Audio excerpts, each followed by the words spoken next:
What up, fellas? It's Ty. Welcome back to the channel where we discuss all things prostate and prostate cancer related. If you're new here, welcome to you. Been here for a while, watched the video, maybe even liked and subscribed. I appreciate you, and welcome back to you as well. So today I want to talk to you about something. I want to have a conversation, kind of make you aware of something, and then we can make sure that you know that you're not the only one that's going through this if you are. Now, I anticipate that there are a number of us that are going through this, but we don't really have this conversation. And so, nominate myself to do it. So here we go. You ever been to the restroom and then you think that you're done peeing, but your penis, your brain, and the urine didn't get the memo? So you're putting your package away, and all of a sudden, bang, an extra stream of urine, ridiculous amounts of drops, and you are scrambling trying to put everything back. Trying to pull everything back out so that you can finish appropriately. That type of thing happens a lot.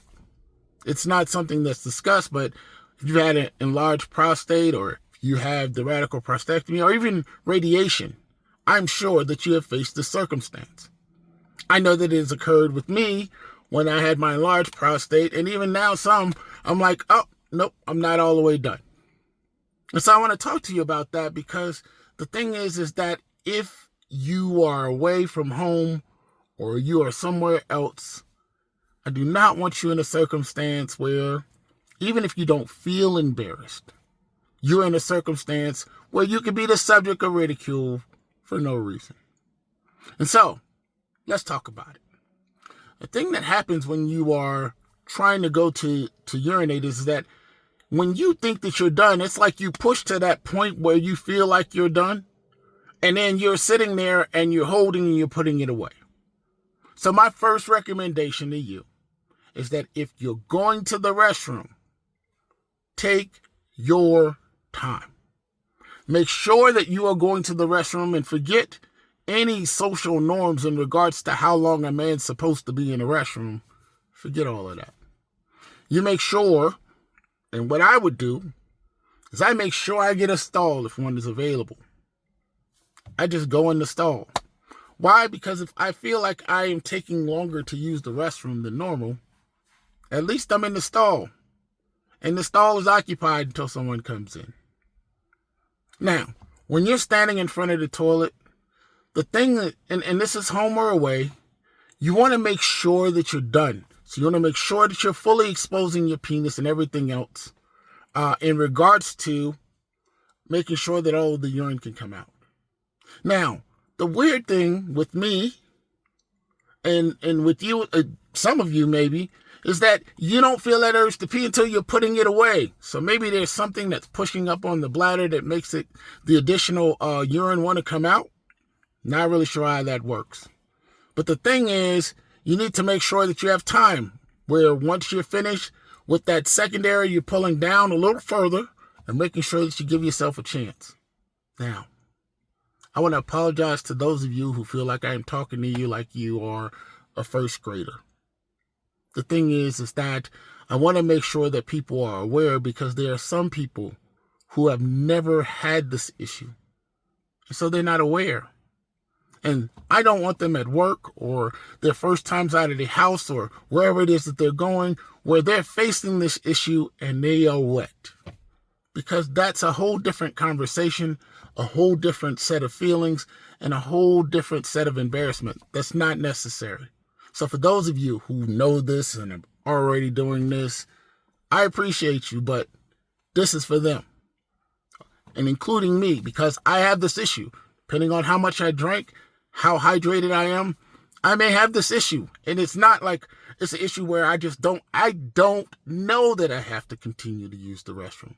It's not as though I'm at a place now where I'm urinating all over myself, but I've been there where it's been touch and go, because I'm like, hey, I had pull everything back out. And I'm telling you, because if you feel wet, right? Let's say, for instance, you end up feeling wet. You put it away and it's on your pad or your underwear or whatever. You need to be mindful, gentlemen. Second piece of this is, if you feel wetness touching your penis, you're probably going to have some frequent urination issues. At least that's what happened to me. Whenever my penis was touching, or if I have extra drops or something like that, or when I was in my incontinence phase and it was touching the pad, I would have to go to the restroom a lot. So be mindful of that. And if you are facing that, change your pad. If you're at home, change your underwear and your pad. Make sure that you are aware of that. Make sure that you are not. Because even when your underwear dries, whatever it is that the urine was there, I don't know what happens, but your system feels like you have to continue to go to the restroom. So for some of you, that may be a quick and easy thing that you can consider and do your experiment with and see whether or not, if changing your underwear like right away, slows some of that down. But back to this issue. One of the things you can do is, once you are fully exposed and you finish urinating, I normally pull out all the way. I pull all my clothes out far enough and you put it in. Now, when I had a pad on, I would tuck it in the pad just in case. You know, and you put it away really, really slowly and make sure that you are doing that. Now, what I normally do after that is I do my Kegel. I pull in like I'm trying to pull my penis into my stomach just to make sure that I'm stopping that thing. Like, look, I'm done. You're done. Pull in, hold for a second, and then I make sure I'm straight. So that's my tip. Making sure that you are doing it that way, or whatever way you come up with. Share that in the comments, because like I said, this is a continuous issue for all of us that we may not be talking about. And like I said, if you haven't faced it yet, it may or may not be coming. One beer too much, and all of a sudden you're in this circumstance, but you remember this video, and you remember that you need to take your time. So, I hope this video finds you well. Peace and blessings, fellas.